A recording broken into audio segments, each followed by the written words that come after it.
Welcome back. Well, it's certainly been a fantastic summer so far, but that going down there, take the sunblock. Lucy's advice of wearing a hat at all times is also a pretty good one. We ask our guest to choose a venue that they'd love to fish this weekend, and Lucy chose Winnie Lock in Berwickshire. It's not far from your home, is it? It's not far at all, about half an hour. Half an hour Drive.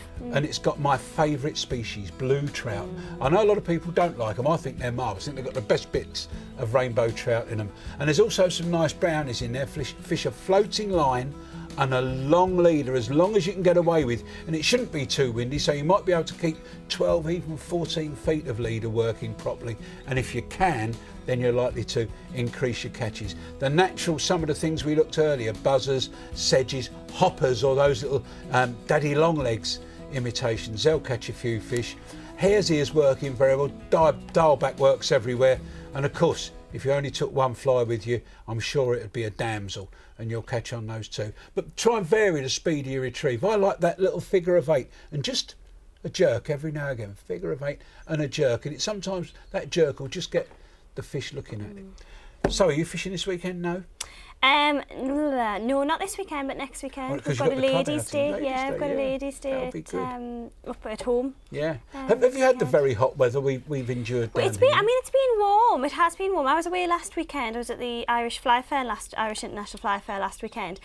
So I've been away most of last week. But I mean, it's not been as hot as here. It's not been 31 degrees. No, that's great news really for fly fishing, because the water gets too warm. It can get a bit iffy, can't it? It gets too warm. Yeah. Was that with work you went to the Irish Fly Fair? No, it was separate to work. Was it? I've got a few friends over there, so and I've got some club members over there as well, some Irish ladies. So met up with them, and it was nice. It's only me and you. No one else needs to know. When you're at work, do they say, "Hey, Lucy, that's new, go and try that. Hey, Lucy, that's new, go and try." Do you get all the new stuff to take out and play with? I get a few new bits. Do you? Yeah. That's good. And do you give advice on it? Do you? I mean, from a lady's point of view, I mean, Hardy's do some stuff like lightweight stuff and they do a lot of lightweight stuff. Do they ask for sort of a woman's perspective on that? They tend to ask for everybody's perspective. It's not just a specific. So everything needs to be approved by sort of everybody more than just one individual. But I do have my say, as you can imagine, of course. Would you expect any different? No, of course not. That's it. Exactly. And now you mentioned that you've also done 1 or 2 bits of course fishing. We've got a picture of you with. I mean, that's a gorgeous pretty, isn't carp, it? that is. Pretty, that one. Yeah. That one was caught in Norfolk. Was it? Last summer, yeah. Yeah. It's a lovely one, that, yeah. Was it a sort of a 2-day bivvy session or anything like that? It wasn't, no. It was pretty easy because it was on bread on the surface, that one. So almost on the dry fly. It was good, exactly. It was good. It was really good fun. I missed a couple to start with, mind. Did you? But, striking too soon? Well, just striking too, like we said before, striking too soon. But I'd never done it before, so it was a case of giving it a go, and really enjoyed it. Did you watch them come up? Did you watch them stalking the bread? It's amazing. It's just incredible when you see, and your mouth's opening, and it's amazing, isn't it? The number of times you can't help yourself, you strike. And that's what I did. I just struck too quick, just pure excitement. Wait for the line to start going away. Yes, that's exactly what. Have you tried fly fishing for them? No, I haven't. No, that's something I haven't done yet. No, I wanted to do the proper fishing first. Well, yeah, I think that's a good idea. Do you know what I mean? Yeah. I've done it with boilies, and I've done a 24-hour session as well. Yeah? So yeah, I've done a wee bit. All makeup and everything, was it? Of course. Would I venture out without it? Yeah, I'll bet. The old curling tongs as well.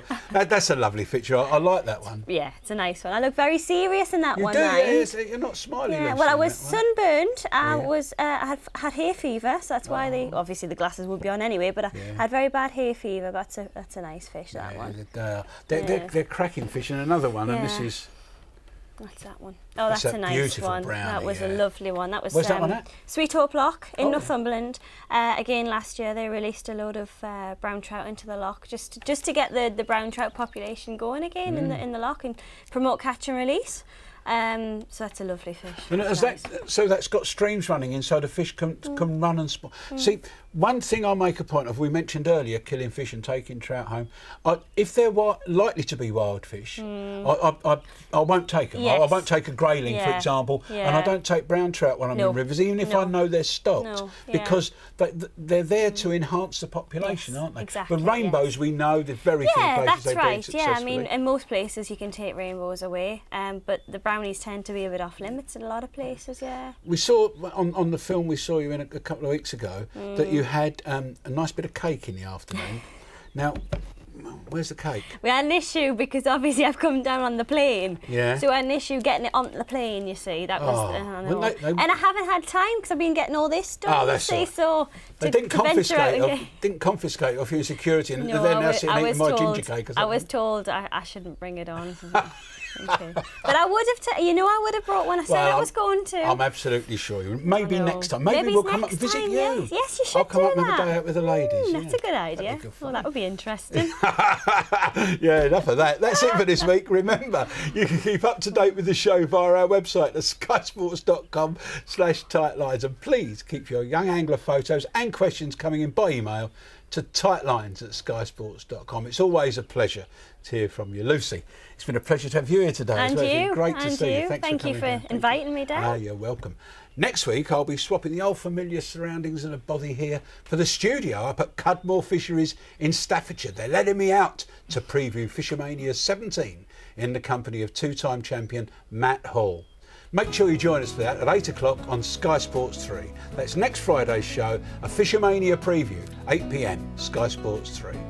The main event, Fishermania 17, is live next Saturday from 12 noon in high definition on Sky Sports HD2, also on Sky Sports 2.